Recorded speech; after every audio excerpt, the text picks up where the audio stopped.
salaamaaleykum mbokki internautes yi dal leen ak jàmm seen revue des titres dañ koy daal di doore ak yéenekaay bi du Sud Quotidien ñëw ci véhicule administratif yi nekk en panne bâtiment public délabré une niche inexploitée. El Hadji Amadou Coulibaly di directeur adjoint à la direction du matériel du transit administratif la mu wax moo di ne yile auto administratif intègre le patrimoine des services bénéficiaires. Libération ñëw ci Senfer Africa Limited au non-paiement de la redevance pendant des années. ICS une nébuleuse d'État de 2000 à 2019 au moins les ICE n'ont pas payé la redevance bu ñu sukkandikoo ci Cour des comptes mi nga xam ne daal dina évoqué montant bu toll ci 121 milliards 524 millions 198 mille 222 de francs CFA. L'État sert une mise en demeure à la direction générale pour recouvrer les fonds. Montage d'une société écran en Chypre, entrée en action d'Endoroma, l'actuel actionnaire majoritaire. Intervention de plusieurs entités basées dans les paradis fiscaux. Retour sur une opération au contour très suspect. Lu tax inspection générale d'État ñu daal di koy activer loolee nag mooy li nga xam ne moom la yéenekaay bi di Libération daal di xaati. L'Observateur ñëw ci vaste mouvement au sein de la police, le renseignement des frontières et la sécurité publique chamboulée. Visage d'une tragédie. Diamaguène, triste récit derrière les 5 vies tombées sur le péage. waaye itam ca wet ga daal dinañuy xaati mbirum 125 milliards mi ñeel wàllum Farba Ngom. Farba Ngom nag fas yéene naa jàkkaarloog ak attekat yi niki alxamis. Le député maire des Agnam ñu daal di koy convoqué le 13 février 2025 ci bu midi jotee ngir rek mu daal di jàkkaarloo ak juge d'instruction yu pôle judiciaire financier. yeneen i convocation daal dinay pare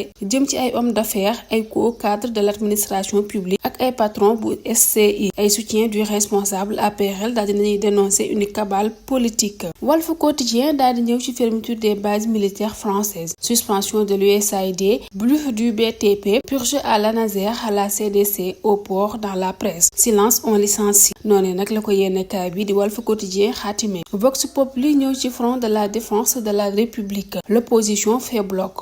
71 engagés. PDS moo nekk le grand absent. FDR daal dina promettre engagé ci ay prochaines semaines ci ay actions décisives. Khalifa Sall daal dina annoncer la couleur de la radicalité. On ne doit pas rester là, chacun à attendre son tour d'être égorgé, battu ou jeté en prison. Les emprisonnements s'intensifient, les levées d'immunité parlementaire commencent à être nombreux. Il est temps que l'opposition s'organise, soit présente sur le terrain et anime le débat contradictoire. Ceux-là qui soutiennent qu'il n'y avait pas d'opposition, je leur dis qu'ils étaient juste pressés. loolee nag mooy kàddu ki nga xamante ne nii moo di Khalifa Ababacar Sall. L'As Quotidien fësal nataalu ki nga xam ne moo di Farba Ngom di wax ci mobilisation de XL de la diaspora de la France. Soutien à Farba Ngom. Le sous-préfet de Keur Massar interdit le point de presse de ses supporters. Les Échos daal di ñëw ci première conséquence de la fermeture des bases militaires françaises. 162 Sénégalais yoo xam ne dinañ leen daal di licencier niki le 1er juillet bi ñu dëgmal. Inspection régionale bu travail daal di saisir pour un accompagnement. Un coup dur pour ces travailleurs. waaye itam ca wet ga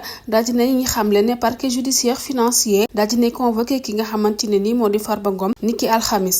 Ses partisans mobilisés. Ces partisans ya nekk foofee ca Paris dans les rues ce week-end promettent de marcher sur l'ambassade. yi les militants yu nekk Keur Massar nag daal di nañuy dénoncer le musulman d'un opposant qui dérange. L'enquête ñëw ci situation économique et sociale. Aliou Mamadou Dia daal di briser le silence. Ce silence apparent est aussi une façon de respecter la volonté du peuple et le jeu démocratique sénégalais. Compte public. Les divergences peuvent découler soit d'une méthodologie différente, soit d'une tentative délibérée de manipuler les chiffres. Les acteurs doivent se concentrer sur des solutions pour renforcer la gouvernance financière. Le Sénégal ne peut se contenter d'être un simple réservoir de main-d'œuvre bon marché pour des pays étrangers. loolee nag mooy kàddu ki nga xamante ne nii moo di Aliou Mamadou Dia. L'info daal di ñëw ci assemblée nationale. kii di El Malick Ndiaye daal di acté la diplomatie parlementaire. Recrutement de Chérif Oumar Diagne mu di ab diplomate chevronné nekkit ex-ambassadeur bu Sénégal en Tunisie ak it foofee ca Ghana nekk ancien directeur bu protocole bu ministère des Affaires étrangères et des Sénégalais de l'étranger. Recrutement comme conseiller spécial chargé de l'intégration africaine du journaliste et chercheur Barkaba, spécialiste des conflits en Afrique et très versé dans la géopolitique continentale. loolee nag mooy li nga xam ne moom lañ daal di xaatam ci yéenekaay bi di l'info. yor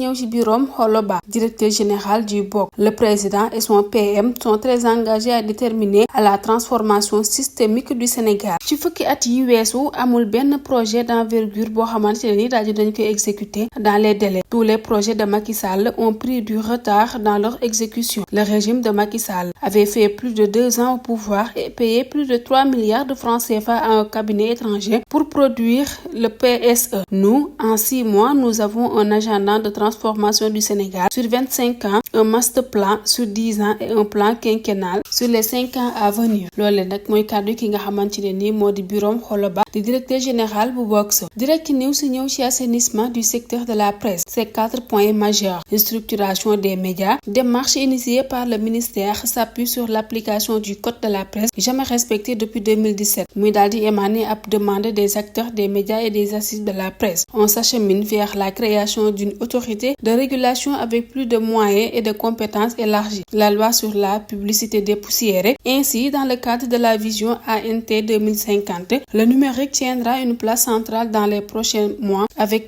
pour objectif majeur de garantir la sécurité des données de l'État et des citoyens, de moderniser l'administration et de réduire la fracture numérique. Le Soleil daal di ñëw ci mouvement nawetaan, le grand match des réformes. Kii di Mamadou Ba di ancien président ODCAV bu Saint-Louis daal di ne xamle ne on ne pourra jamais faire du neuf avec du vieux. Pape Amar Mbodj di président ODCAV Mbour la mu wax moo di ne directive présidentielle bi dafa nekk ab opportunité que ODCAV ne va jamais négliger. Gilbert Meng di directeur des activités physiques et sportives daal di ne xamle ne toutes les structures qui gravitent autour des navétanes prendront part aux concertations. Rewmi Quotidien ñëw ci fermeture des bases militaires, 162 employés licenciés dès juillet 2025. noonu nag la ko yéenekaay bi di Rewmi Quotidien daal di xamle. Tribune ñëw itam ci licenciement armée française AIBD pour plus d'1 millier de Sénégalais au chômage. L'efficacité du régime en question. Notification de licenciement collectif pour fermeture définitive des bases militaires françaises au Sénégal. Toll ci 500 travailleurs sénégalais bu AIBD menacés de licenciement. Les victimes d'une vague de licenciement au port sont dans une situation dramatique. Le Quotidien ñëw ci coalition mise en place du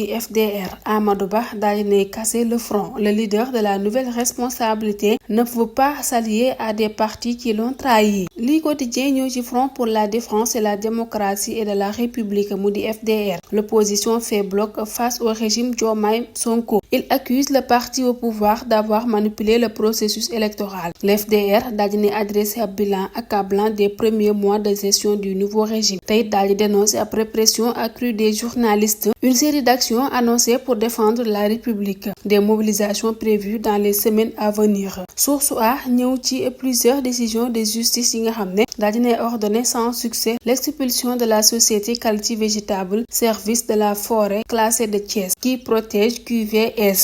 noonu nag lañ ko daal di laajte ci yéenekaay bi di Source A. Société Quality Vegetable Service ñu koy wax QVS mu di ab entreprise hollandaise boo xam ne dafa daal di occuper illégalement ab site aux alentours de l'AIBD nga xam ne da koy daal di utiliser à des fins agricoles et refuse de quitter les lieux malgré plusieurs décisions de justice actant son expulsion. D'abord, c'est le tribunal de grande instance de Mbour en son audience du jeudi 9 février 2023 qui au fond ordonne l'expulsion de QVS. Mieux, le rapport de la Cour des comptes daal di confirmer l'illégalité de QVS à rester dans les parages sur la base d'un bail de 25 ans. loolee nag mooy li nga xam ne moom la yéenekaay bi di Source A daal di xaatim ca xëtam mu njëkk. mbokk yi li mooy li gën a fës ci yéenekaay yi ñu leen di ñaanal yendoog jàmm.